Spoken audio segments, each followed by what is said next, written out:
I now call the rapporteur, Mr Davies, who has 4 minutes.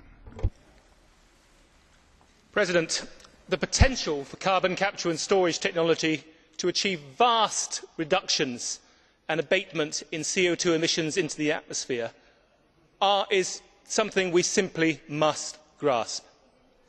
I have to say that the idea of storing CO2 underground forever is not my ideal option. I would like us to move straight to a different age, one where our power comes from renewable, clean and green forms of energy. But we cannot ignore the reality of coal. China getting 80% of its electricity from coal, soaring ahead with renewable energy programmes, and yet also expanding its coal-fired power stations week in, week out. In my own country, there is a big argument about building one new coal-fired power station at Kingsnorth. The CO2 emissions from that one power station will be the equivalent of those saved by every single wind farm we currently have in the country.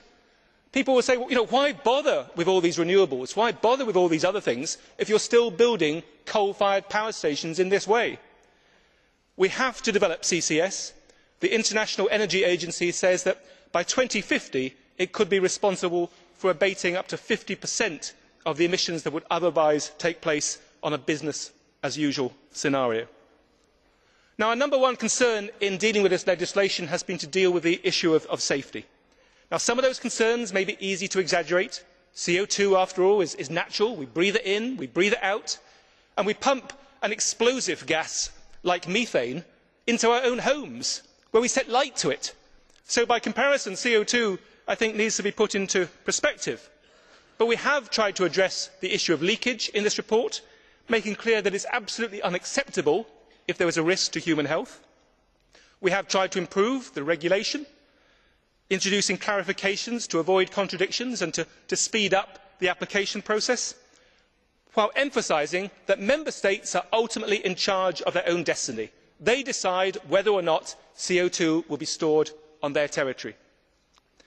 The Commission's initial proposals were good. I hope that collectively Council, Commission and Parliament have improved upon them. But there is not much point in storing CO2 or making provision for the storage of CO2 if we are not capturing it in the first place. And so we took on the challenge over the past few months of introducing a financial mechanism to drive forward construction of the demonstration projects promised by heads of government last year. I have to say, at times it has felt like an uphill struggle. People were dubious about the proposal to use allowances from the new entrants reserve of the emissions trading scheme. But we got there in the end, with the Council deciding last week to allocate 300 million allowances. How much that will raise depends on the carbon price, but I am told it could be anything from €6 billion to €9 billion of support for capital investment. Now, that is a major step forward, one of the real achievements of these negotiations.